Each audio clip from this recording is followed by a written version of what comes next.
Umabot na sa 2.8 milyong Pilipino ang nakapagparehistro upang makaboto sa 2025 elections. Itong sinabi ni COMELEC spokesperson, Director John Rex Lodianco sa programang Bagong Pilipinas Ngayon.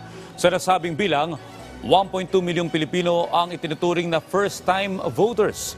Inaasahan ng COMELEC na dadami pa ang mga magpaparehistro dahil may 5 buwan pang natitira para sa voters registration.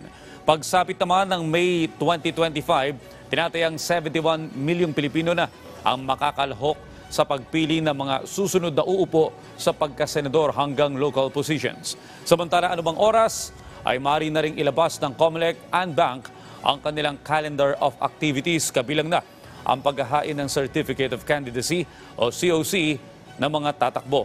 Gayun din ang Certificate of Nomination and Acceptables ng mga party lists. Maliban dito, pinaghahandaan na rin ng COMELEC ang barangay at sangguniang kabataan elections kahit pinag-uusapan pa ang pagpapaliban dito.